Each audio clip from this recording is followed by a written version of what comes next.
Hi అండి, ఎలా ఉన్నారు అందరూ? Welcome back to my channel నా చేతి వంటలు. ఈరోజు నేను చూపించే రెసిపీ అయితే మన దగ్గర కూరగాయలు కానీ ఏమీ లేనప్పుడు ఓన్లీ జస్ట్ సింపుల్గా మన దగ్గర రెగ్యులర్గా ఉండే ఐటమ్స్తోనే ఒక రెసిపీ అయితే చేసి చూపిస్తున్నానండి. చాలా ఈజీ రెసిపీ అండ్ మీకు పిల్లలకి కానీ స్పైసీగా ఉంటుంది. అలాగే స్నాక్స్కి తినొచ్చు, లంచ్ బాక్సెస్లోకి అప్పుడప్పుడు వేడిగా వేసి పెట్టేయచ్చు అనమాట. చాలా ఈజీ అండ్ తొందరగా అయిపోతుంది. ఒకసారి వీడియో అయితే ఫుల్ వీడియో వాచ్ చేసేసేయండి. మనకి ఇక్కడ ఓన్లీ కావాల్సిన ఐటెం వచ్చేసి రైస్ అండి, వైట్ రైస్. ఇక్కడ నేను బిర్యానీ రైస్ అయితే యూజ్ చేశాను. నార్మల్ ప్లెయిన్ రైస్తో కూడా మనం చేసేయచ్చు అనమాట. కొద్దిగా పొడి పొడిగా ఉంటే సరిపోతుంది రైస్ అనేది. ఈ ఒక్క ఐటెంతోనే మనం ఈ రెసిపీ మొత్తం కంప్లీట్ చేయబోతున్నాము. ప్లీజ్ స్కిప్ చేయకుండా ఒకసారి చూసేయండి. ముందుగా స్టవ్ ఆన్ చేసుకొని ఆయిల్, కొద్దిగా నెయ్యి నేను కంబైన్ చేసేసాను అనమాట. మీరు అట్లా కాదు, ఓన్లీ నెయ్యితో చేసిన, ఓన్లీ ఆయిల్తో చేసిన, అది మీ చాయిస్. ఇక్కడ కొద్దిగా నేను మసాలా ఫ్లేవర్ కోసమని బిర్యానీ ఆకు, అలాగే చెక్క, లవంగా కూడా వేసాను అనమాట.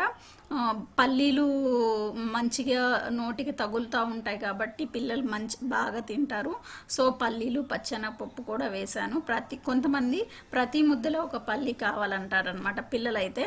అలాంటప్పుడు ఇంకొద్దిగా పల్లీలు అయితే యాడ్ చేసుకోండి.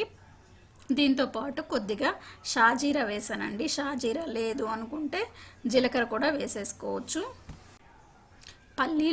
నా పల్లీలు అయితే కొద్దిగా ముందే ఫ్రై చేసి నేను స్టోర్ చేసుకుంటానండి. సో అందుకని ఎక్కువ టైము ఫ్రై చేయలేదు.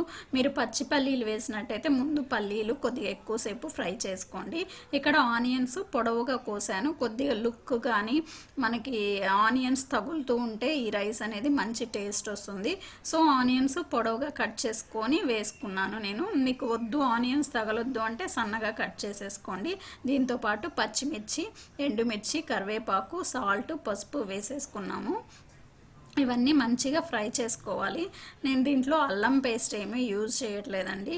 మీకు అల్లం ఫ్లేవర్ కూడా కావాలి అనుకుంటే అల్లం పేస్ట్ వేసుకొని ఈ టైంలో ఫ్రై చేసేసుకోవచ్చు. ఇక్కడ వీడియో మిస్ అయిందండి. ఒక పార్ట్ వచ్చేసి ఇవి ఉన్నాయి కదా, జీడిపప్పు కూడా వేసాను అనమాట. ఈ విధంగా ఫ్రై అయితే సరిపోతుంది. మనకు అల్లం వేస్తే ఇంకొద్దిగా ఫ్రై చేసుకోవాలి. దీంట్లోకి వచ్చేసి కారం అండి, ఒక 1/2 టీ స్పూను కారము, మన రైస్ని బట్టి. కొద్దిగా గరం మసాలా, కొద్దిగా ధనియాల పౌడర్ వేసుకొని జస్ట్ 2 సెకండ్స్ ఫ్రై చేసుకోవాలండి. ఇదే మనకి మెయిన్ టేస్ట్. 2 సెకండ్స్ ఫ్రై చేసుకొని వెంటనే మనము ఉడికించుకున్న రైస్ వేసేసుకోవాలి. ఎందుకంటే కారం కొద్దిగా ఆయిల్లో ఎక్కువసేపు ఫ్రై అయింది అంటే మసిలాగా మాడిపోయిన స్మెల్ వచ్చేస్తుంది అనమాట. సో అందుకని 2 సెకండ్స్ సరిపోతుంది. రైస్తో పాటు కొద్దిగా సాల్ట్ కూడా వేసేసుకోండి. మీరేమనుకోకండి, నేను ఎక్కువ అన్నీ చేత్తో వేస్తాను. చేత్తో వేస్తే మనకు కొద్దిగా ఫీల్ వస్తుంది, ఎంత వేసామని కూడా తెలుస్తుంది. ఎక్కువగా స్పూను అలాంటివి ఏమీ యూజ్ చేయను. సో అన్నీ చేత్తోనే వేసేస్తూ ఉంటాను అనమాట. సో మొత్తము రైస్ పట్టేటట్టు మొత్తం మంచిగా కలిపేసుకోండి. చూసారు కదా, ఇక్కడ పైన నెయ్యి కావాలంటే యాడ్ చేసుకొని దీంట్లో కొద్దిగా కసూరి మేతి క్రష్ చేసి కూడా వేసాను.